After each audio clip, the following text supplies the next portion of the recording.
warahmatullahi wabarakatuh. Good afternoon. Let me introduce myself. My name is Ritma Sakarpatiwi. Today I would like to tell you about storytelling Madame called Ghost. This story is about a 13 years old girl goes away from home to work. Her job is to help her aunt, the old lady who lived at April house. The girl, it's me. One day, I went to work for Monaco. I said, oh my God, I had never left my mother or my home before. It was a long journey. I traveled by public coach to the town of the lake zone. When it got dark and the moon came up, I began to feel nervous. And finally, I arrived in front of the house with John Mulberry, who picked me up, of course, and the carriage. I said, it was a big and scary house. My aunt kissed me when I arrived, and she didn't smile, but she was unruly. She was tall and thin with white face and dark eyes. My aunt said, oh, you're tall for your age. Okay, follow me. This is your bedroom. Then I saw another woman sit by the fire. She was very large, and she smiled when she saw me. Her name was Miss Wyvern. Sit here and help your tea. When my aunt had gone, Miss Wyvern told me what I had to do. Madame Claude, difficult lady. She is 90 years old. Yes, I had to sit in bathroom, and I wanted her. I got her food, and then when she asked me if something bad happened, I saw her ring the bell loudly. Directly, I went to bed upstairs. I lay and I thought about my new life at Applewell House. I didn't like it much. The next day, I made lunch in my room. I said, I didn't hear a song from Madame Claude. I want to see the old lady. But my aunt told to stay in room. That evening, I sat in my room again. I heard her voice. It sounded like a small bird. I couldn't understand what she said. And then I heard my aunt say, the devil cannot touch you, madam. God is watching over us.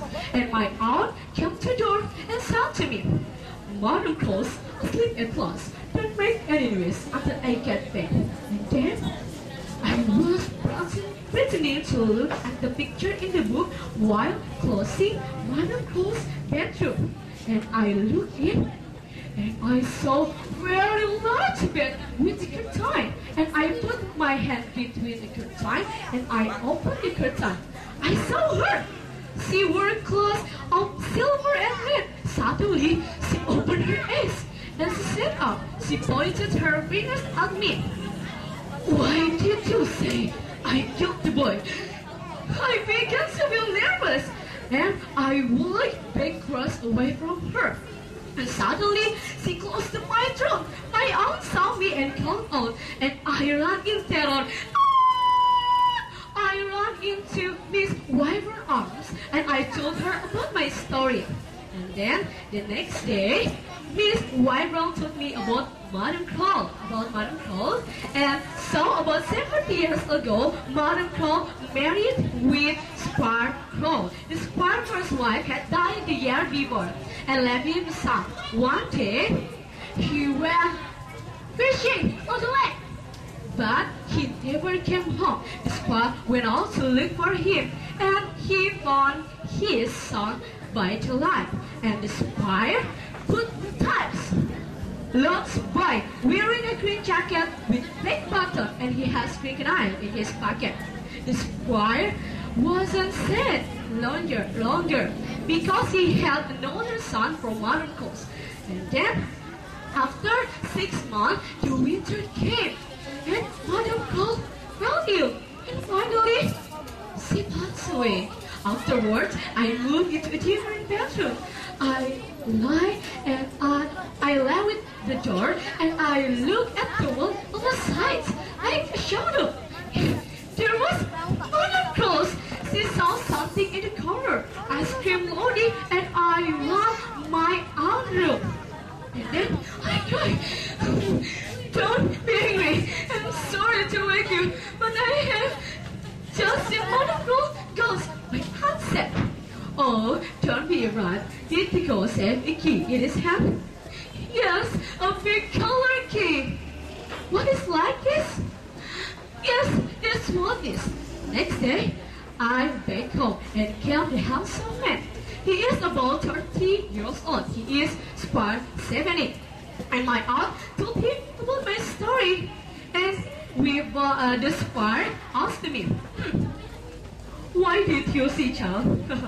Of course, it was a dream. And we won't go to that room. And the squire found the safe of the door with keyhole. And they put the door open. And then he said, there was another than him. Oh, what is this? And my aunt cried, come on out, sir. And the squire laughed. Ha ha ha ha ha. Dead cat. Ha ha ha ha ha. Yes, they were the bodies of the child. The 10 minutes later, and then for Alexa, I never saw Madame Claude ghost again. And some years later, my aunt visited me and told me about the red story. The bodies belonged to the old squire first son. Madame Claude put him in that cupboard to die in the dark. No one lived in the part of the house in the place. No one heard him shout and bang on the door. When the squire and I looked through the bodies, and we found some big mountain and clean pocket knife and some bananas. Okay, that's our story about Madame Claude ghost. Thanks for the attention. Wassalamualaikum warahmatullahi wabarakatuh. With my tutup 3 for storytelling competition dalam kategori SMA. Miss Ritma itu SMA kelas 3. Dia yang bertarung di sini dari True love.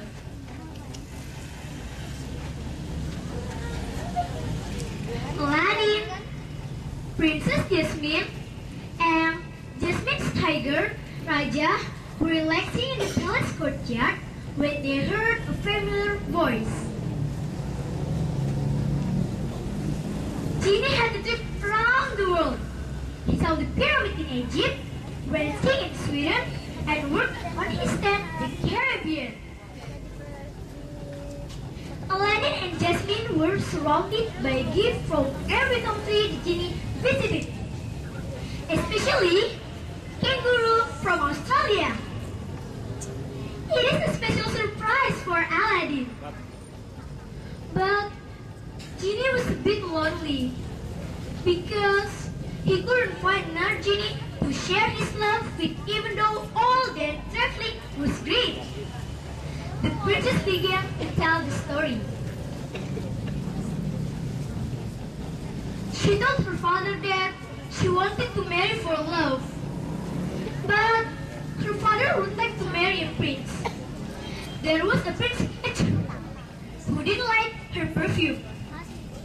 The next one was Prince Macho, who wanted her to do all the cooking, cleaning, and whatever other housework was needed.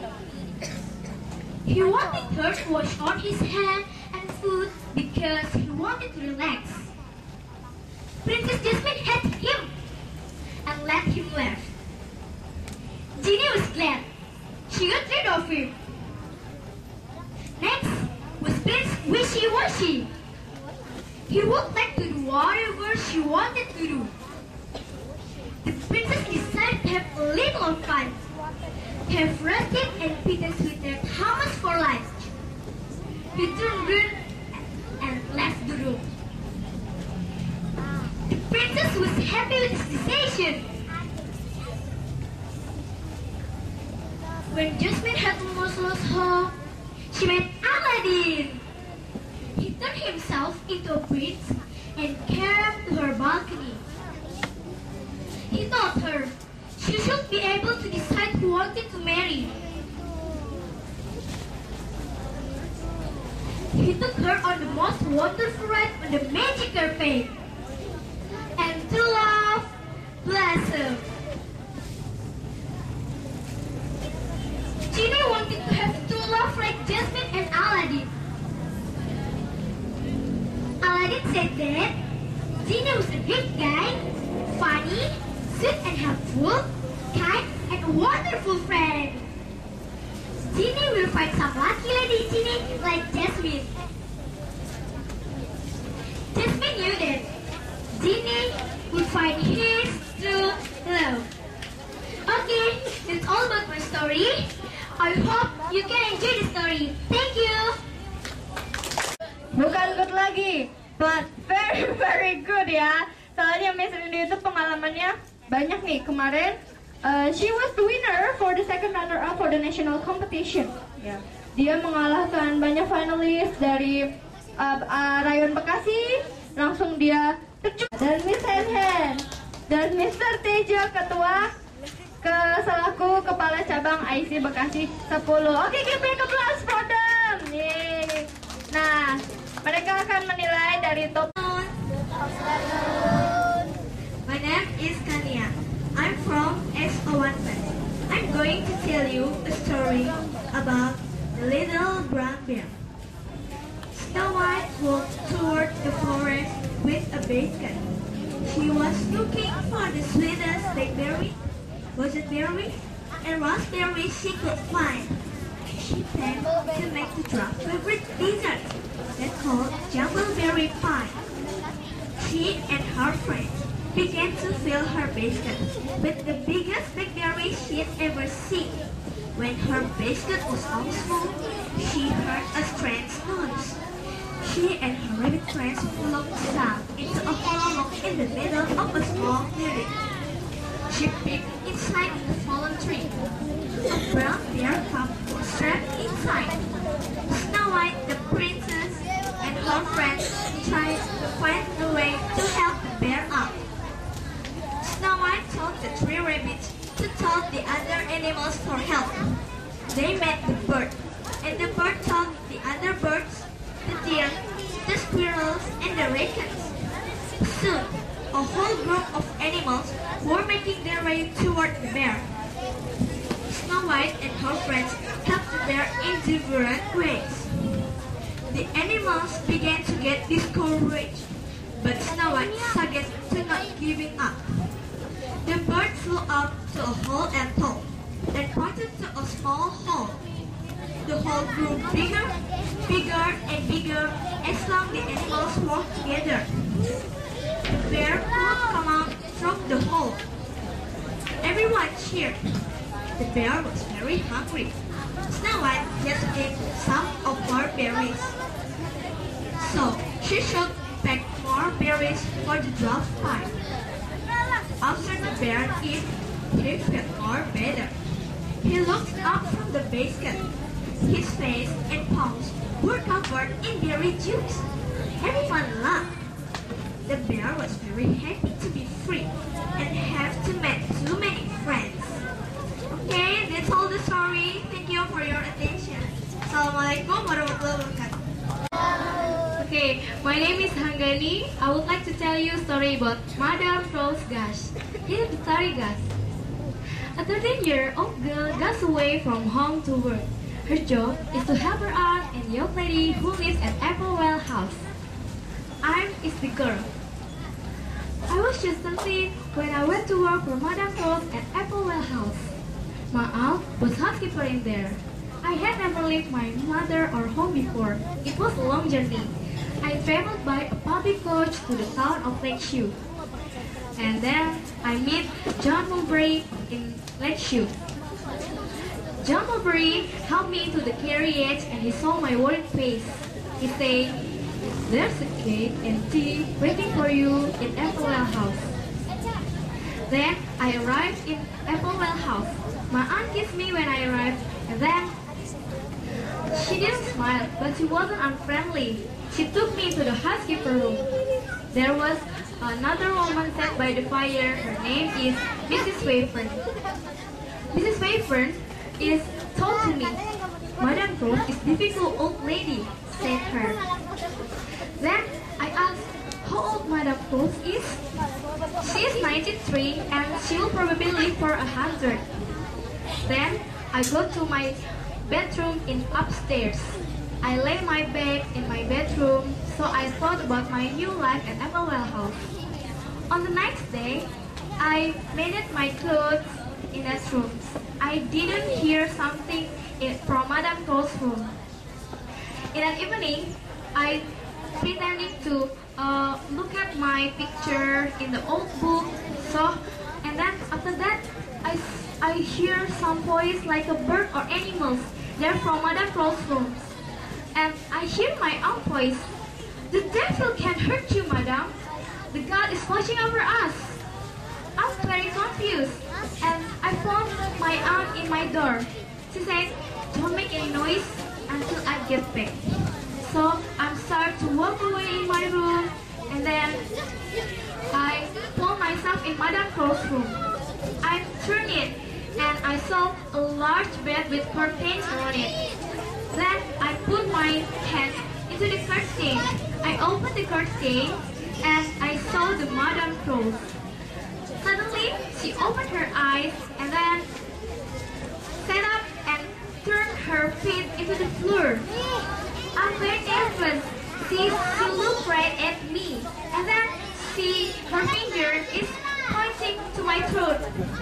What did you say? I killed the boy. She screamed at me and then I ran out to the room to the Mrs. Wayfern, and I told the story for Mrs. Wayfern.